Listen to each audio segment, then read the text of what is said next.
Vocabulary तो English speaking का वो इम्पोर्टेंट हिस्सा है जिसके बगैर आप इंग्लिश स्पीकिंग करने का सोच भी नहीं सकते। हेलो एवरीवन, मैं आपके लिए लेकर आई हूँ डेली यूज वोकैब्स जिनका यूज करके आप एक फर्राटेदार इंग्लिश स्पीकर बन सकते हो, जिनका यूज करके आप एक फ्लुएंट इंग्लिश स्पीकर बन सकते हो।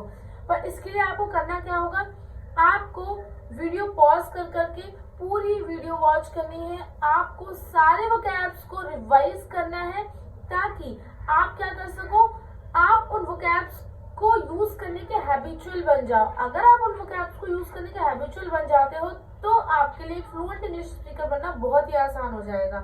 So without getting any delay, let's get going. तो पहला वर्ड है स्टैंड आउट। स्टैंड आउट का मतलब होता है हट के लगना, टू बी नोटिसेबल और to be different from the others. Her red dress stood out in the crowd. उसकी लाल पोशाक भीड़ में सबसे हट के लग रही थी। केम अक्रॉस संयोग से मिलना, to meet or find somebody or something by chance. I came across an old friend in the park. कल मुझे पार्क में एक पुराना दोस्त मिला। Get on का मतलब होता है चढ़ना, to board a train, बस और aeroplane. We got on the train and found our seat. हम ट्रेन में चढ़े और हमने अपनी सीट ढूंढी। Get in का मतलब होता है में सवार होना, to enter in a car or a taxi. We got in the taxi and told driver where to go. हम टैक्सी में सवार हुए और हमने ड्राइवर को बताया कि कहाँ जाना है। और get in का अपोजिट होता है get out of. Get out of का मतलब होता है उतरना। We got out of the car. We got out of the car. Come in का मतलब होता है अंदर आना, to enter a room or a building. Please come in and have a seat. कृपया आइए और बैठिए। कम आउट का मतलब होता है निकल जाना, टू लीव अ होम और a building for outside. The sun come out from behind the clouds. The sun come out from behind the clouds. बादलों के पीछे से सूरज निकल आया। हैंग आउट का मतलब होता है साथ में वक्त बिताना, to spend some time in a relaxed manner with the friends. They often hang out at the coffee shop after work. वे काम के बाद अक्सर कॉफी शॉप में साथ वक्त बिताते हैं। Figure out का मतलब होता है समझना, to understand or solve a problem or a mystery. I need to figure out how to fix my car. मुझे यह समझना होगा कि मुझे मेरी कार कैसे सही करनी है। आई होप आपको ये लेसन पसंद आ रहा होगा। अगर आपको ये लेसन पसंद आ रहा है तो आप इस वीडियो को लाइक करें और इस वीडियो को ज्यादा से ज्यादा अपने फ्रेंड्स को शेयर करें। कीप अप जारी रखना, टू कंटिन्यू और मेंटेन समथिंग।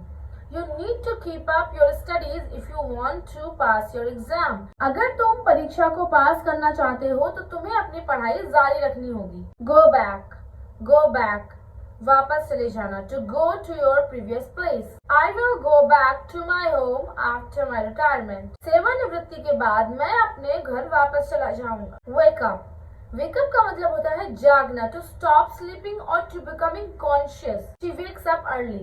वह सुबह जल्दी उठती है। Turn on का मतलब होता है चालू करना, to switch on any device or an appliances. He turned on the TV to watch the news. उसने समाचार देखने के लिए टीवी चालू किया। Turn off का मतलब होता है बंद करना, to switch off any appliances or device. Please turn off all the lights after you complete your work. अपने कार्य को पूरा करने के बाद सारी बत्तियां बंद कर देना। Look up का मीनिंग होता है खोजना, to search about an information in the book or on internet. I looked up the meaning of the word in the dictionary. Clean up का मतलब होता है साफ सुथरा करना, to make something clean or tidy. We need to clean the home before the guests arrive. मेहमानों के आने से पहले हमें घर को साफ सुथरा करना होगा।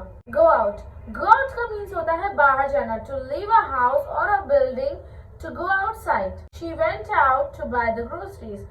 वो किराने का सामान खरीदने के लिए बाहर गई।